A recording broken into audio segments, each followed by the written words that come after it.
Typhoon Maria, posibleng lumapit sa baybayin ng northeastern Japan, kundi sa Lunes o sa Martes na.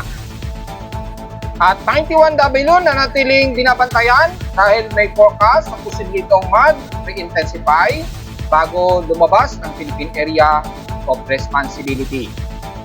Overcast and gloomy, umiiral sa nalalabi ng bansa, pero ilang bahagi ng katimugang parte ng Visayas at kanluran ng Mindanao makakaranas pa rin ng monsoon trough, dulot pa rin ng nahahatak itong si Typhoon Maria.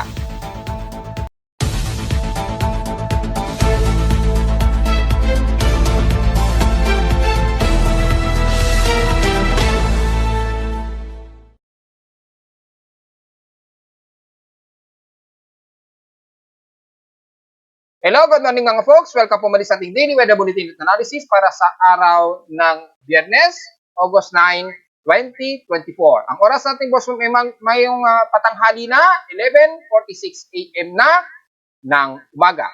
Well, makakaranas pa rin kasi tayo ng mga ilang mga localized thunderstorms sa ilang bahagi ng Luzon, especially sa kanluran pa rin. Bunsod pa rin ng southwesterly stream flow na nahahatak pero unti-unti nang humihina ito dahil masyado ng malayo yung bagyo na naging typhoon category na po sa international name Maria. So, ilang southwesterly stream flow na lamang ang nahahatak sa bahagi ng kanluran ng Luzon. So, makakaranas pa rin tayo ng mga localized thunderstorms at mga ilang kalat-kalat na pag-ulan, kabilang na ang parte ng Metro Manila at kanlurang bahagi ng Northern Luzon. Pero mas makakaranas dahil sa monsoon trough na nahahatak sa may katimugan ng kanluran ng Visayas at Mindanao. So, magdala po na pananggalang sa ulan ngayong araw. Sa ating lightning detection system, so far, as of 11:45 a.m., ay nag-reset na po yung ating monitoring, pero within 2 hours, at least 11 lightning strikes po ang na-detect ng ating aparato sa Caloocan. So far, wala namang masyadong mataas na water vapor base sa ating Doppler radar imagery dito sa ating dashboard sa PIMO weather monitoring system. So, probably magiging overcast and gloomy lamang ang ating mararanasan halos maghapon. Mga isolated lamang kadalasan na magiging localized thunderstorms at kalat-kalat pag-ulan, lalo na sa hapon, sa gabi, madaling araw, ang iiral. Sa current conditions, nabanggitan natin, overcast and gloomy. So, nakakaranas tayo ng medyo windy situations at partly cloudy sa amin sa Caloocan. Makikita sa live CCTV snapshots and medyo overcast and gloomy po tayo. So, medyo alanganin ang magiging pag-ulan, mga isolated, pero medyo maalinsangan ang medyo mararanasan na natin sa parte ng Metro Manila. The lowest temperature na tala na kay weather station kaninang 4:02 a.m. nakapagtala kami ng lowest of 27.1 degrees Celsius. Kahapon, nakapagtala kami ng pinakamataas na temperatura na 31.5 degrees Celsius. Kahapon dito ng hapon at 3:33 p.m. So, ibig sabihin lamang medyo bahagya na mataas ang aming heat index at 42.6 degrees Celsius kahapon o since past 24 hours. Samantala sa ating field systems in past 24 hours, nangunguna naman ang Infanta Quezon sa may pinakamainit na temperatura na nasa 35.6 degrees Celsius ang highest temperature. So mukhang lumalabas, pangalawa na naman ang Tugigaraw sa pinakamainit. At sa lowest temperature ay ang Baguio na sarado sa 18 degrees Celsius na pinakamababa. So bahagyang tumaas ang temperatura sa may Baguio City pero nanatiling malamig pa rin at malamig pa rin sa kanila. At sa inulan naman, ang Subic na naman ay inulan ng 97 mm na total rainfall. So nakakaranas sila pa rin ng mga heavy rain showers. Ang bahagi nga po dyan sa may kanluran. So expected ngayong araw ganun pa rin ang mararanasan natin sa ibang parte ng kanluran ng Luzon at ilang parte ng kanluran ng bansa. Sa amin sa Caloocan, kahapon inulan kami ng 26.1 mm na isolated rain showers po ito. So, for the last 7 days, nasa total of 91.5 mm na po ang total rainfall namin sa Caloocan. So, sa month of August, nasa 118.5 mm na po ang total rainfall sa amin. So, mukhang medyo mabilis-bilis ang total rainfall namin. So, mukhang pasok ito agad sa normal to above average rainfall ngayong month of August. Pero mababa pa rin siya ng 359.4 difference sa mga average rainfall ng nagdaang mga taon for the month of August. So, hindi pa rin siya umaabot sa pinaka-average na kumpara mga nakaraang taon for the month of August. So mababa pa rin siyang maituturing. Sa ating outside humidity, mataas po ang ating humidity concentration at 82 to 81%. Tumaas ito ng 1% since last hour. So kapag mataas ang ating air temperature, asahan natin ang humid o maalinsangan ng ating pakiramdam.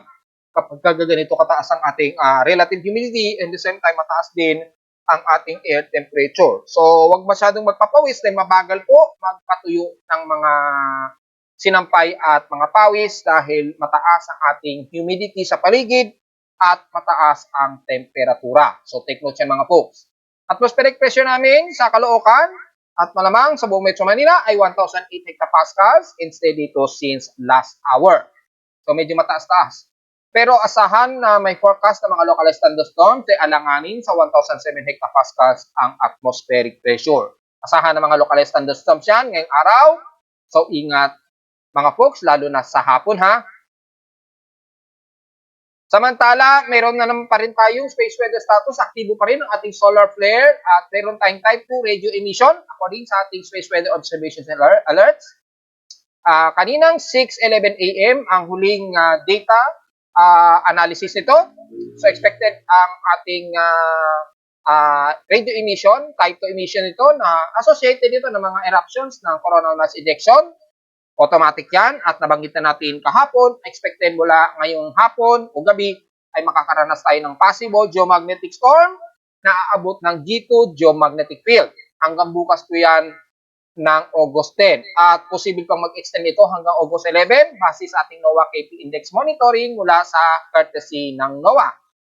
So expected ng G1 to G2 minor to moderate at posible pang mag-higher na geomagnetic storm to G2 nga po at 6.33 kp index.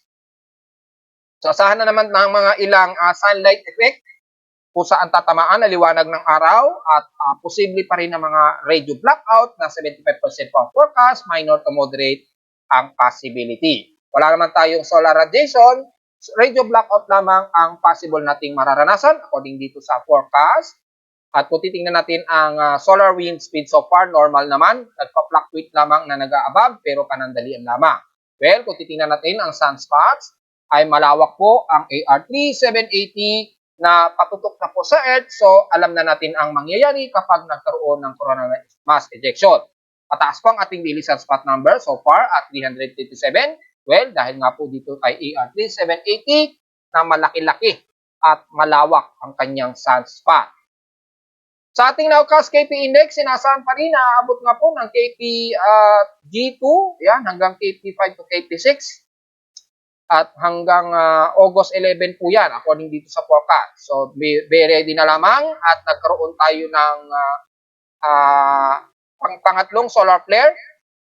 Nagkanap ito kaninang madaling araw. 3:35 a.m. Nag-maximum ito as X1.3 pero panandalian lamang at tumigil agad ito ng 3:57 a.m. as M6.4. So mataas pa rin siya. Umabot ng R3 yung radio flux. Yan. 1.2 to 1.3 yung inabot niya. So kung titingnan natin ng pinaka-detalye, at least may idea kayo para gusto malaman ang pinaka-details dito kapag hindi nyo pa rin mag-gets dito sa pinaka-initial natin na expect flux graphs. Ayan, X1.3 nga po ang pinakamataas at naganap nga po ito kaninang madaling araw, mga 3:35 a.m. ng madaling araw po.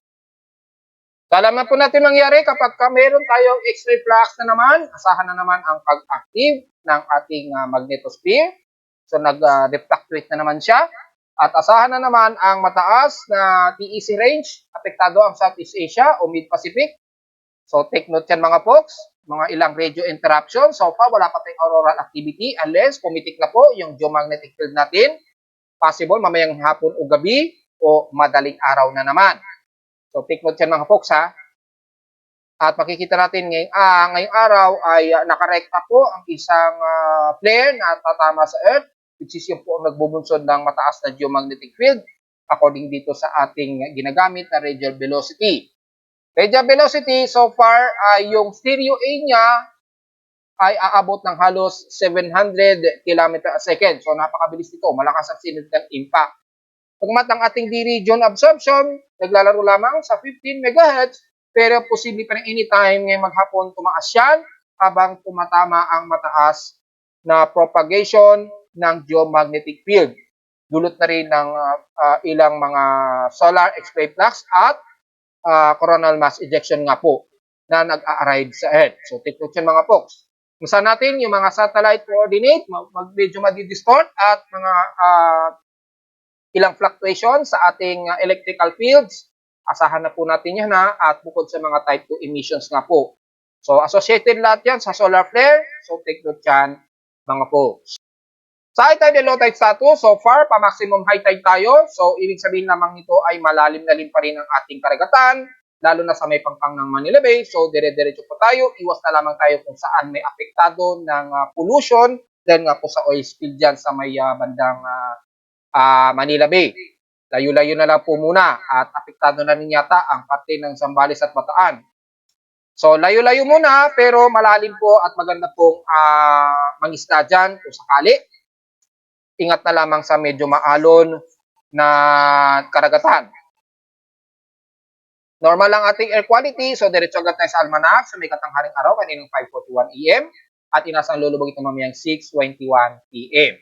Ang ating 19% illuminated na po, waxing crescent, niliwanag ng buwan, ay mukhang kasisikat lamang kaninang 9:19 AM at nasa moon elevation na ito at 37 degrees. So kapag medyo lit lamang ang liwanag sa inyong paligid, makikita niyo po, matatanaw ninyo yung waxing crescent ng liwanag ng buwan. Pa-moonrise pa lamang kasi siya. Pag moonset ito mamayang gabi at 9:27 PM. At sa ating local weather ito, para ngayong Biyernes, hanggang ngayong weekend na pala ngayong araw. So, expected ngayong weekend, magiging partly cloudy ating maghapon. Patuloy pa rin ang mga localized thunderstorms dahil nga po overcast and gloomy tayo hanggang bukas na yun ng Sabado.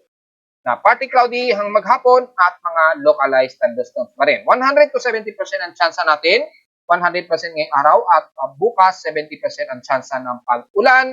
So, magdala pa rin tayo ng mga pananggalang sa ulan, lalo na sa pagdating ng hapon o gabi para iwas aberya. Ingat na lamang kung bigla ang heavy rain na bigla buhos, ingat na lamang sa posibleng pagbaha.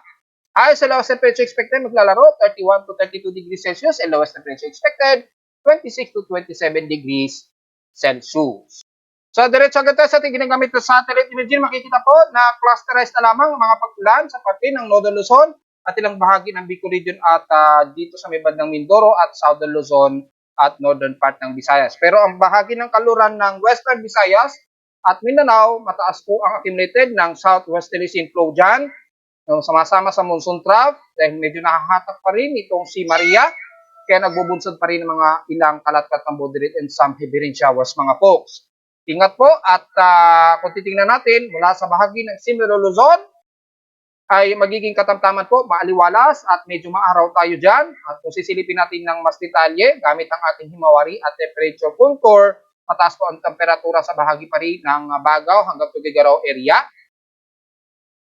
Medyo nga lang sa may mga kalat-kalat na pag-ulan sa may bandang Batanes, Pupuk Island sa Pagudpud, kaya medyo katamtaman ang ating lagay ng panahon. So overcast and gloomy rin ang karamihan sa northeastern Luzon. At dito may sa may bandang western Luzon naman ay overcast and gloomy din, katamtaman ng panahon, maaraw at medyo maulap lamang. Hanggang sa the rest ng hanggang central Luzon na po, din ang bahagi ng kanluran. Pero naka-forecast pa rin ang 60% chance ng mga pag-ulan lalo na sa hapon o sa gabi. Wala dito naman sa bahagi ng Quezon Province ng Kasiguran Aurora, pababa na yan ng Polillo Island hanggang sa may bandang Atimunan.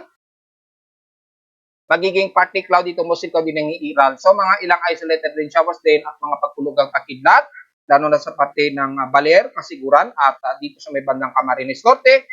Mas makakaranas kayo ng ilang partly to mostly cloudy ng isolated rain showers and localized thunderstorms, maging sa bahagi ng Camarines Norte, ilang bahagi ng Dayat Camarines Norte, Caramoan, Birac, Catanduanes, yan, sa may Catanduanes area, at ilang bahagi nga po ng bandang Legazpi at Sorsogon. Mga isolated po ng mga pag-ulan yan, at mga ilang light to moderate showers na may posibilidad na may mga clusterized heavy rain showers o moderate to heavy rain showers po ang iiral. So medyo ready lang po tayo, maging sa bahagi nga po ng Central Luzon, pababa na yan, ng bandang San Fernando, Pampanga, Nueva Ecija, hanggang Bulacan at Metro Manila. Pati Tumosi Cloudy, overcast gloomy tayo dyan. So isolated lamang ang medyo madalas nating mararanasan mga pagkalat at pagkulog at pagkidlat bagay sa bahagi ng Calabarzon area. So magdala na naman ang pananggala hindi lang sa sikat ng araw kundi sa mga di inaasahang isolated rain showers maging sa Metro Manila. At wala naman sa may bahagi ng Mimaropa, medyo maaraw ang parte ng Mindoro, mataas na ang bahagya ang temperatura sa may bandang Oriental Mindoro. Pero sa may bandang Occidental Mindoro, medyo katamtaman ang panahon, medyo maaraw din sa inyo dyan. Kabilang na ang parte ng South Luzon mula Marinduque, Romblon, Tabias Island hanggang Masbate. Mga isolated rain showers lang din, pero mas mataas po ang temperatura ninyo dahil matinding sikat ng araw na maya-maya ay magiging partly cloudy dahil overcast din. Sa parte naman ng bandang Palawan area, magiging overcast and gloomy din tayo, katamtaman at asahan din ang southwesterly wind flow dyan na nahahatak mula sa kalurang bahagi ng Visayas at Mindanao. Nagbubunsod po ng mga ilang kalat-kalat pag-ulan na may pagkidlat at paglog mula Puerto Princesa, pababa na yun ang Brooks Point at Balabang at Kalayaan Group of Islands dyan sa may parteng West Philippine Sea. So ingat na lamang po sa mga kababayan natin sa mga biglaang pag-ulan dahil medyo clusterized po ang mga moderate and heavy rain showers according sa ating infrared heavy rain potential. Lalo na dito sa bahagi ng kanluran ng Visayas, kasama na ang parte ng Panay Island at Negros Region. Makikita ninyo ay may mga ilang cluster, moderate and heavy rain showers po tayo dyan dahil sa southwesterlies inflow. Lalo na nakakaranas ng ilang pag-ulan ang parte ng Dumaguete, Siquijor, Bayawan hanggang Negros, Candoni hanggang Kawayan, at sa parte naman ng Central Visayas sa may Dalagete hanggang Argao. Siyempre, isla ng Siquijor, wala pong ligtas. At dito naman sa bahagi ng Panay Island, may mga ilang pag-ulap sa may gandang Iloilo, Guimaras Island, at sa hilaga naman ng Negros Region sa Bacolod hanggang Sagay City at Escalante. Particular dito mostly kasi pong i-irradiate. Expected din ang mga isolated rains and localized thunderstorms na hindi naman nagtatagal ng mahigit 30 to 1 hour, pero dito sa bahagi nga po ng katimugan ng Negros Region, mga ilang moderate and some heavy rain showers po ang medyo iira sa inyo. So ingat po sa biglaang pagbaha. Yan, bibilugan pa natin para mas maintindihan ng mga kababayan natin yung area na yan na nakakaranas ng moderate and heavy rain showers sa area na yan ng katimugan ng Negros Region at Cebu area. Pero sa hilaga, medyo katamtaman ang medyo mararamdaman ninyo at mga ilang isolated lamang. Pero mas manguna ang medyo katamtaman at maaraw na himpapawid. Mula sa may bandang Bohol naman, patungo sa may bandang Silangan ng Visayas, sa may Leyte, ay makakaranas din ng overcast and gloomy. Partly tumusil cloudy at mga ilang kalat-kalat pag-ulan. Some moderate and some heavy rain showers din ang iiral hanggang dito sa may katimugan ng Leyte mula Baybay City, Sogod, Maasin hanggang dito sa may San Ricardo at Liloan sa may parte pa rin ng Southern Leyte. Ingat po sa biglang flash floods kung sakaling nakakaranas kayo ng heavy rain showers dyan. At pataas naman mula bandang Albuera, Ormo, kasama na ang Tacloban. Pataas na yun ang Biliran Island ay katamtaman ang lagay ng panahon sa inyo dyan. Medyo maaraw sa inyo, pero isolated rain showers din at localized thunderstorms ang nakaforecast sa inyo dyan na 65% chance daw na uulanin. So, probably kung hindi ngayong tanghali o hapon o gabi na po yan. Ganon din sa may Eastern Visayas, lalo na sa Eastern Samar Region, ay katamtaman ang lagay ng panahon sa inyo. So, medyo nakakaranas kayo na medyo maaraw na himpapawarin. Pero hindi mawawala ang forecast na 67% din na chance na uulanin sa hapon sa gabi o madaling araw. So, ingat na lamang just in case. Sa ngayon, medyo maaraw sa inyo dyan. Mula Katarman, Northern Samar, Lawang, Northern Samar, Paging Dolores man yan o pababa ng Borongan City, Eastern Samar. Partly cloudy lamang ang iral, pero overcast and gloomy rin ang nakaforecast sa inyo dyan. Halos kapareho lahat sa amin sa Metro Manila.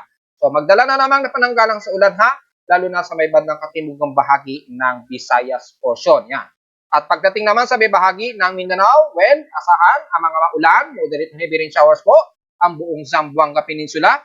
Very gloomy po tayo dyan, lalo na sa may Zamboanga del Norte mula Dipolog hanggang Liloy at Siraway, asahan ang ilang moderate heavy rain showers po.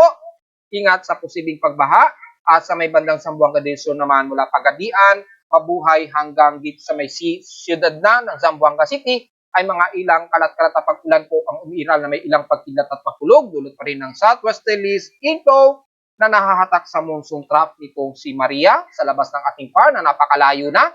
pero nagagawa pa rin niyang hatakin ang ating habagat. Ayun, no? Malakas pa rin yung hatak sa monsoon trap. So makikita mula din sa may bandang Osami City naman sa hilagang bahagi ng buong Mindanao, makakaranas ng overcasting gloomy din. Partly to mostly cloudy, so expected ang mga isolated and some moderate rain showers to heavy ang mararanasan mula Iligan hanggang Cagayan de Oro at ilang partly to mostly cloudy at kalat-kalat din ang pag-ulan. Kasama na ang bahagi ng Camiguin Island, Butuan, hanggang Surigao del Norte na po yan. So damay-damay na ang isla ng Dinagat at Siargao Island. So ingat po at may mga ilang pagbugsuri ng hangin dyan mga poksa. At mula din sa may bandang Maguindanao area, kasama na ang BARMM, mula Marawi, pababa ng Kapatagan at Cotabato. Overcast at maulap din ng Hipapurinyo so expected in mga kalat-kalat na pag-ulan na may pagkilat at pagtulog. Pababa na yan ng Takurong Coronadal City hanggang General Santos at Sarangani. Magdala ng pananggalang at ingat sa biglaang flash floods kung sakali and the rest ng Davao Region mula Davao Oriental at Davao Occidental. Magiging maulap din po kayo dyan sa mga kalat-kalat na pag-ulan din at mga ilang moderate showers and some heavy rains ang naka-forecast dyan. So buong bahagi na yun ng Davao Oriental, kasama na ang Davao de Oro, pababa ng Compostela Valley, Pantukan, pababa na yan ng Badang Governor Generoso na po yan. Pero sa sentro nito ay ang Malay-Balay, magiging maulap din. So ilang isolated rain showers din ang iiral dito maghapon. Pero expected ang mga localized thunderstorms ngayong hapon, maging sa gabi o madaling araw. And the rest ng Caraga area, pataas ng bandang Tandag, yan sa may Surigao del Norte hanggang Surigao del Sur, kasama na ang parte ng Hinatuan Bislig at kung saan niyayanig pa rin ang bandang Baybayin. Sa silangan ng Lingig ay asahan pa rin ang mga ilang moderate at clusterized heavy rain showers ngayong hapon maging sa gabi. So ingat po sa mga uuwi ngayong hapon o gabi. Dahil patuloy pa rin ang hatak sa ating southwesterlies at embedded ng monsoon trap dyan. So ingat po sa mga posible pa rin mga biglaang boost ng ulan ha. Pabugso-bugso yan, biglang bubuhos ng malakas na may kasamang hangin at biglang pagtulog at bigla, tapos bigla itong titigil. Ganon po magiging situation yan. So ingat sa mga kababayan natin, lalo na sa bahagi po ng Mindanao at west portions ng Visayas. Hindi masyado ramdam pa sa may bandang South Luzon at Metro Manila, pero expected ang mga isolated rain showers, kalat-kalat na mapag-ulan, mga ilang moderate rain showers ang madalas na iiral. Samantala, kamusta naman natin itong si Bagyong Maria, pero napakalayo na kasi nato sa bansa eh. So possibly hindi natin binabalita yan. Pero dahil kaya pa rin kasi niyang nahatak ang ating habagat, lalo na sa silangan ng bansa, kaya medyo nadadamay pa rin natin siya sa kanyang pagre-report. So far as of 12 o'clock ng tanghali, ngayong eksaktong 12 p.m., yan, kung sisilipin natin sa ating aggressive tropical cyclone forecast monitoring o tropical cyclone sector, ay ang maximum wind speed na nito is nasa 114 km per hour at bugsong nasa 143 km per hour. Bagya itong humina, bumalik sa severe tropical storm category, yung kanyang 1-minute average, pero sa 10-minute average balik sa tropical storm.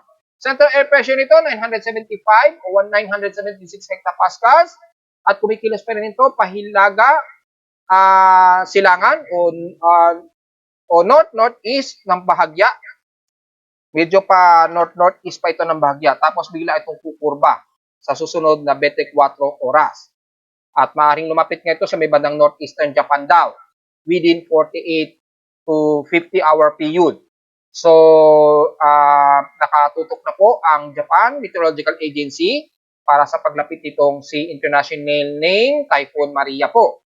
At makikita natin ay itong si 91W naman, rather, ay nanatiling naka-monitoring dahil nasa forecast. Habang kumikilos ito pasilangan, habang malapit ito lumabas ng ating PAR sa mga susunod na araw, ay pinapakita na nagkakaroon siya ng slight intensification uli, nasasabay kung saan ang direksyon ni Typhoon Maria o naging severe tropical storm siya. So malamang temporary yan, na magsisibir tropical storm, posibleng bumalik yan sa pagiging typhoon. Kung hindi man, ay maaari na itong humina dahil almost extratropical cyclone na po kasi siyang maituturing. Nasa bandang southeast na kasi siya ng Tokyo, yung pinaka-epicenter ni Maria. So, considering extratropical cyclone na siya, maaaring pahinain na yan ng malamig na temperatura dito sa may bandang northeastern Japan sa mga susunod na araw. Samantala itong si 91W, posible pa itong mag-re-enhance bago ito umeksik na ating Philippine Area of Responsibility. Probably this coming Sunday siguro o Monday. Depende sa kanyang galaw. Sa ngayon, as of 8 a.m. pa lamang yung pinaka-analyzed report nito. Pero updated na ngayong tanghali ay ang maximum wind speed nito ay walang pagbabago sa 28 kilometers per hour at bugsong 35 kilometers per hour. So wala pa rin significant na pinapakita yung kanyang enhanced development pero nanatiling binabantayan ito. Dahil kung titingnan natin dito sa pinaka-float map, yan, medyo nakikitaan pa rin ng medyo slight circulation sa pinaka-sentro nila. Ayun, makikita naman ninyo yung pinaka-klaro. So, importante rin, meron tayong floater na monitor yung pinakagalaw ng mismong bagyo in actual from satellite imagery. Samantalang itong si Maria naman, ay nanatili pa rin maganda ang sirkulasyon at kitang-kita pa rin yung eye wall center nito. Yan, habang kumikilos ito pa northward yung galaw niya. Ayun, northward yung galaw niya kasi. Medyo north-north-eastward ang galaw ni Maria habang lumalapit ito sa may bandang Japan. So, yung outer rain band niya ay medyo umaabot na sa may bandang Tokyo. At medyo nararamdaman na ng mga taga-Tokyo yung medyo gloomy na himpapawalin sa karina. So, pinaghahandaan na ng Japan Meteorological Agency ang posible nitong paglapit. Yan. So kung titingnan natin, maging sa infrared satellite, kitang-kita po yung magandang sirkulasyon nito ni Maria. Patungo na nga po dito sa may bandang northeast ng Japan. So, sa may area ng Sendai. Probably, maglalandfall nga ito by August 10, 11 or 12. Yun yan, pagitan. So, by Monday or Tuesday po, ang possible niyang maglapit dito sa baybayi ng Sendai. Kung saan nagkaroon ng memorable yung area na yan, na nagkaroon tayo ng malakas na lindol dyan, di ba? 12 years ago, if not mistaken. So, nakatutok na po ang Japan Meteorological Agency kay Maria habang lumalapit ito sa kanilang bansa this coming weekdays. So, ready na lamang, lalo na sa mga Pilipino natin na nagtatrabaho dyan sa may bandang Sendai, Northeastern Japan. Pero natin binabantayan itong C91W dahil may forecast nga po na may potentially mag-re-enhance pa yan habang ito ay lalapit sa may border o kanto ng ating Philippine Area of Responsibility. So far, yun lamang update natin para sa dalawang binabantayan na tropical disturbance na ating binabantayan. Hindi natin masyado na focus itong si Maria dahil napakalayo na niyan. Yung kanyang hatak na lamang sa ating habagat ang medyo concern lamang na nagpapaulan nga po sa ibang bahagi ng bansa. Samantala, kung mayroong kasunod sa dalawang binabantayan nating tropical disturbance, so far wala naman tayong inaasahan hanggang this buong whole weekend. Wala naman tayong inaasahan na susunod kay 91 o 94W na possible na tropical anomaly o anumang weather disturbance dito sa silangan sa labas ng ating Philippine Area o sa loob ng Philippine Area of Responsibility. Magbabasehan naman natin ang Global Spectral Model so far ay kung makikita natin dito ay wala naman tayong nakikitaan na ilang sirkulasyon, ng ilang traffic condition lamang ang nabubuo dito. Pero dahil nga po malakas ang southwesterlies inflow dito, medyo nade-disperse muna habang lumalayo itong si Maria. So sa ngayon, hanggang this whole weekend, wala po tayong inaasahan na sama ng panahon na mababantayan sa loob at labas ng ating Philippine Area of Responsibility. Probably along dito lamang sa Intertropical ITCC, Intertropical Convergence Line, ay posible pa rin nating babantayan yan dahil may mga ilang posibilidad by August 14 na mayroong mabuo dito sa may bandang silangan ng Guam area. Pero mukhang pahilaga naman din ang kilos nito. Pero sa ngayon ay hindi pa masyadong significant dahil kung titingnan natin yung mean sea level pressure, wala naman tayong nakikitaan na mas mababa sa 1,000 per hectopascals sa silangan naman sa labas ng PAR o malapit sa Guam. Masyado lamang aggressive itong susunod kay Maria. Yan, ito si Maria kasi. Yan, yung bagyong Maria na malakas, umabot ng typhoon. At si 91W mukhang magre-re-enhance siya. So, posible magre-re-enhance yan August 14 daw. So, between Monday to Wednesday next week, ay makikitaan natin na magkakaroon pa ng possible re-enhanced development itong C91W. Ayan, hanggang sa magiging tropical depression pa. So, by August 13 o August 14, posible pang mag-enhance itong C91W na ating binabantayan. Pero ang kagandahan nito, nasa labas na ito ng Philippine Area of Responsibility. Pero mukhang susunod ito sa yapak o kilos ni Typhoon Maria. So, kung sakaling lumakas yan, magpapatuloy na mahahatak na naman ang ating habagat dito just in case. Hopefully, hindi na siya lumakas at maging craft na lamang sana para medyo kumalma muna yung hatak sa ating habagat dito sa may kanluran ng bansa. Well, tingnan po natin, may marami pang posibilidad na mangyari kung sakaling hindi man ito sumama at maging tropical depression. At least, nasa tropical depression ito, mga ilang southwesterlies lamang ang medyo mahatak nito just in case. Huwag lamang siyang lumakas-lakas pa at mahatak ng gusto na naman ang ating habagat. So, tingnan natin hanggang this coming weekdays, mga by Monday or Tuesday, doon pa natin makukumpirma kasi yan. So, magsisimula ang ating monitoring by August 11 or 12. Yan. Then, pagpasok kasi na August 13, by Tuesday na po yun, dito, magkakaroon ng re-enhanced development daw.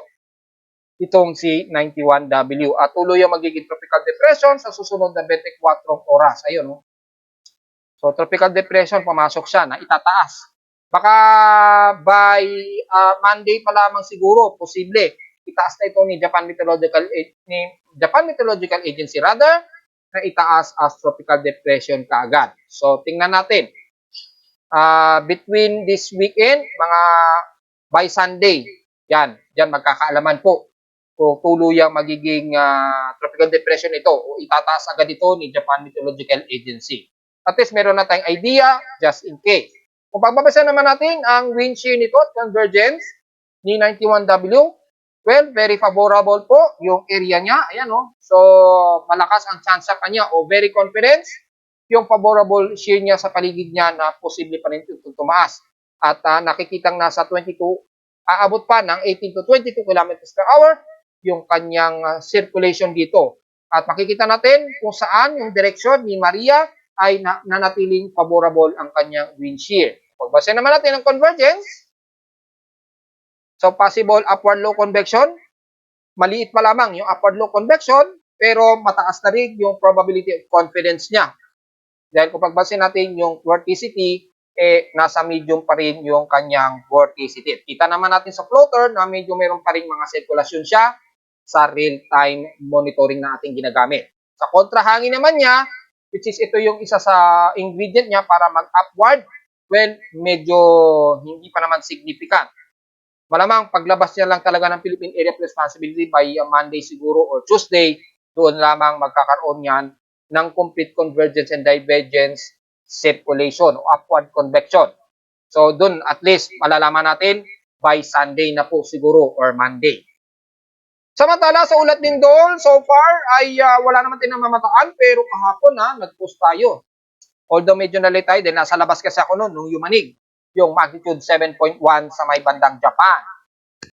So kahapon po, niyanig na naman ng malakas. Sa ibang measurement, magnitude 6.1 siya. Pero sa akin seismometer sa Caloocan, measurement is magnitude 7.1 po. So ito ay southeast ng Miyazaki, Japan or sa ibang part ay sa may bandang southeast ng Kyushu o bandang Kyushu, Japan po. Sa baybayin po ito ng Kyushu, Japan. So may lalim ito na epicentral depth of 35 km. At ang oras dito sa Pilipinas naganap yon ay alas 3:45 PM na po ng hapon ang naganap na pagyanig dyan sa may bandang Japan. So nagkaroon ng malakas na intensity sa paligid ng Miyazaki kasama na. Pero so far, awa naman ng Diyos ay hindi naman nagkaroon ng tsunami. Mataas sa tsunami warning. At least, kung titingnan ko sa tides ng aking tide monitoring system, malapit sa Japan, sa Chichijima. Sa Chichijima Island dito, banda rito. May Chichijima Islands kasi dito na merong sensor dyan na para sa tsunami. Meron akong data na nakuha dyan. At least 0.6 meters po ang itinaas nung tubig nung nagkaroon ng magnitude 6.9 o 7.1 sa Japan. Ayan 7.1 din pala rito. So tama ang aming measurement.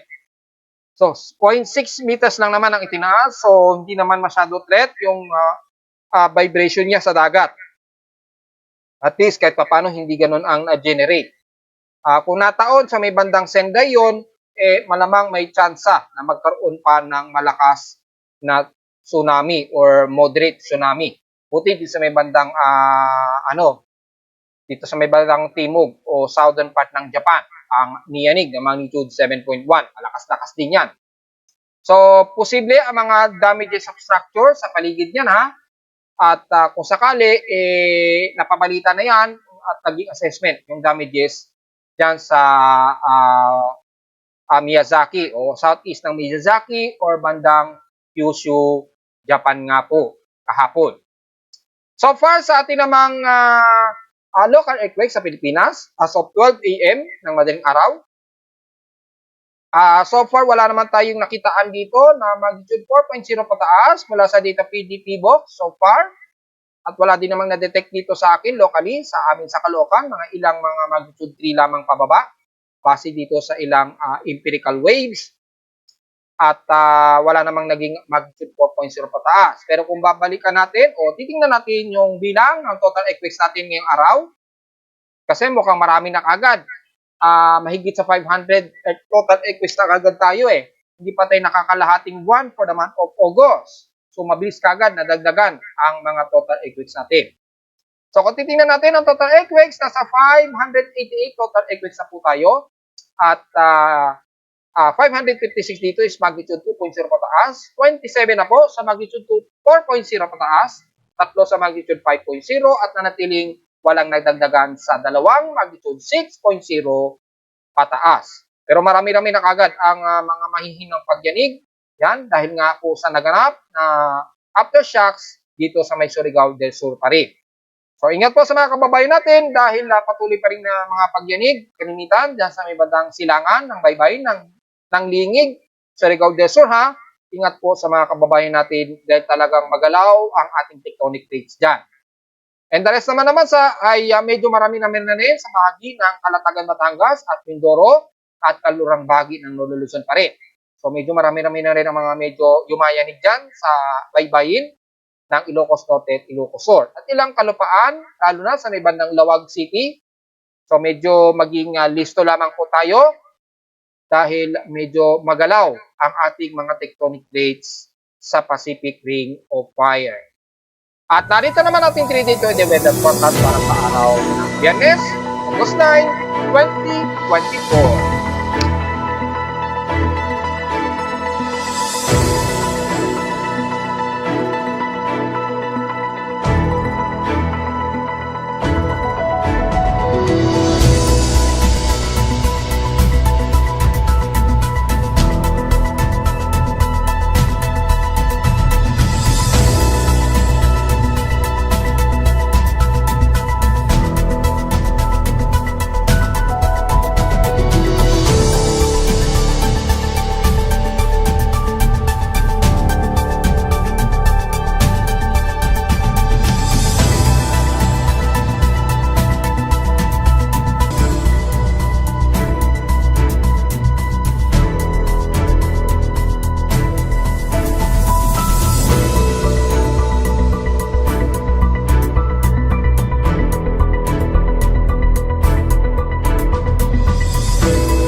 At hanggang dito na lang po ating daily weather bulletin at analysis para sa araw ng Biyernes, August 9, 2024. Huwag po kalimutan na mag-like, share, and subscribe po sa ating YouTube channel. Visit lamang anytime sa ating website at www.pimoweather.com para sa mga detalye na hindi natin naisama ngayong tanghali sa ating report. At mayroon naman tayong bagong thunderstorm advisory provided at mula sa data feed ni Pag-asa ngayong Biyernes ay nasahang moderate to heavy rain showers daw ang inaasahan dyan sa may Zambales, Bataan, Batangas ulit. So damay na naman dito ang Metro Manila within 2-hour period. So ang conditions nito, damay din ang bahagi ng Pampanga, Masanto, lalo na sa Santa Ana, Mexico, sa Bulacan naman sa Hagonet, Maumbong, sa bandang Rizal naman dyan sa may Binangonan, at inaasahang mag-epekto o aapekto within 2-hour period. So expected na mag-ingat pagdala ng pananggalang sa ulan at maging sa aking current conditions meron tayong nearby showers malapit dito sa amin. So probably umuulan dyan sa may Quezon City or bandang Katimugan ng Paranaque o bandang Cavite. Depende. Then nadedetect yung current condition sa aking Pimo Weather Monitoring. So visit lamang, lalo na sa aking website para sa mga gusto malaman yung real-time events mula sa dynamic na data mula sa aking weather station mismo sa Caloocan. Real-time po yan. 10 to 15 minutes po ang pinaka-shortest period. At yung update naman ng data ng weather station ko every 10 second to 16 second po. Mabilis po talaga. At maging sa mga weather feeds mula sa iba't ibang weather agencies. Maraming salamat po mga folks and happy weekend po sa ating lahat.